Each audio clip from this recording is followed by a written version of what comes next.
Hello everyone, আসসালামু আলাইকুম। Welcome back to my channel FC bakery. আজকে আমি আপনাদেরকে তৈরি করে দেখাবো গায়ে হলুদ স্পেশাল থিম কেক। আর এটা আমি চুলায় তৈরি করে দেখাবো। যাদের কাছে ওভেন নেই তারাও এই কেকটা তৈরি করতে পারবেন। ডিটেলস আকারে শেয়ার করেছি।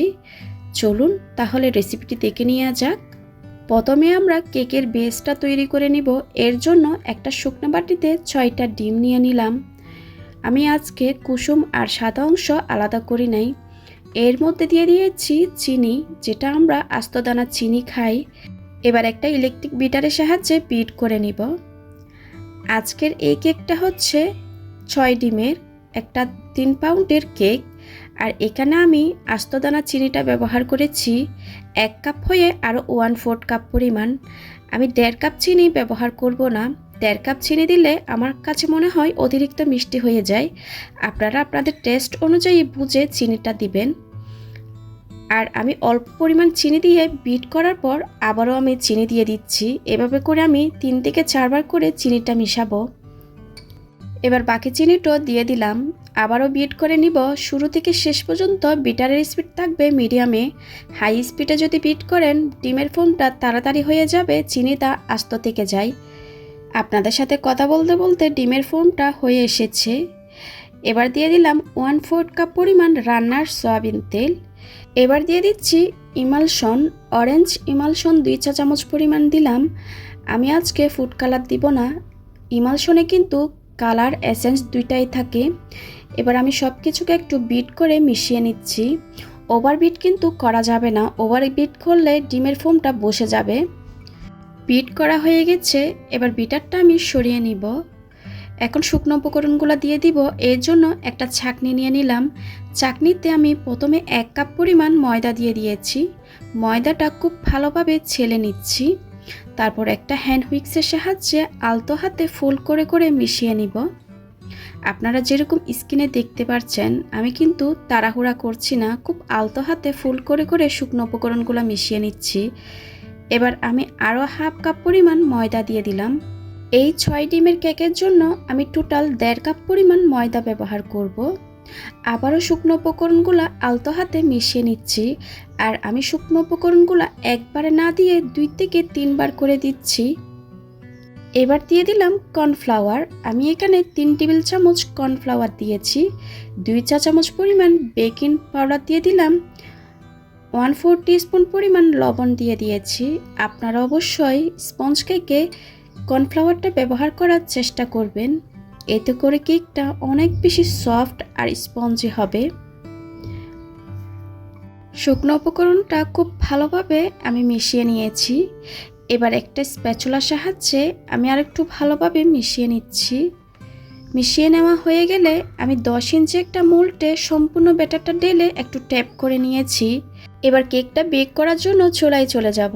চুলায় আগে থেকে একটা পাতিল বসিয়ে রেখেছি। পাতিলটা আমি 10 মিনিটের জন্য গরম করে নিয়েছি। এবার কেকের মোল্ডটা বসিয়ে দিয়ে আমি এই কেকটাকে বেক করে নিব 30 থেকে 35 মিনিট পর্যন্ত। আপনারা অবশ্যই 30 মিনিট পর একটু টুথপিক দিয়ে চেক করবেন কেকটা হয়েছে কিনা। আমার কেকটা হতে সময় লেগেছিল 35 মিনিট। দেখতেই পাচ্ছেন উপরে কিন্তু খুব সুন্দর একটা কালার এসেছে। এবার কেকটাকে আমি নামিয়ে নিয়ে ঠান্ডা করে নিব। অফ ক্যামেরায় কেকটা আমি স্লাইস করে নিয়েছি। দেখতেই পেরেছেন কেকটা কিন্তু একদমই চুপসে যায় নাই। আপনারা যদি আমার রেসিপিটা হুবহু ফলো করেন আপনাদের কেকও অনেক বেশি সফট আর স্পঞ্জি হবে, আর একটুও চুপসে যাবে না। কেকটা আমি বেক করেছি 10 ইঞ্চি মোল্ডে। আর আমি বোর্ড নিয়েছি 14 ইঞ্চি। আমি একটু বড় সাইজের বোর্ড নিয়ে নিয়েছি। আপনারা চাইলে 12 ইঞ্চি বোর্ডও নিতে পারেন। খুব ভালোভাবে সুগার সিরাপ দিয়ে আমি এখন ক্রিম দিয়ে দিলাম। প্যালেট নাইফের সাহায্যে ক্রিমটাকে চারপাশে আমি ছড়িয়ে দিব। আজকের কেকটা আমি ফ্রস্টিং করার জন্য 2 কাপ পরিমাণ ক্রিম লেগেছিল। আর এই ক্রিমের রেসিপিটা আমার চ্যানেলে অলরেডি দেওয়া আছে, আপনারা চাইলে ওইখান থেকে দেখে নিতে পারেন। আর আমার রেসিপি যদি আপনাদের ভালো লেগে থাকে প্লিজ সাবস্ক্রাইব করার জন্য অনুরোধ রইল। ক্রিমটা খুব ভালোভাবে চারিদিকে দিয়ে দেওয়ার পর এবার দ্বিতীয় স্লাইসটা বসিয়ে দিব। ওভেনে বেক না করে চুলায় বেক করার কারণে নিচের দিক দিয়ে তাপটা একটু বেশি লাগে, এজন্য কালারটা এরকম হয়ে এসেছে। কিন্তু এটা কিন্তু টেস্টের কোনো পরিবর্তন হবে না। আবার আমি খুব ভালোভাবে সুগার সিরাপ দিয়ে দিলাম। এবার কেকটাকে আমি খুব ভালোভাবে ক্রাম কোটিং করে নিব।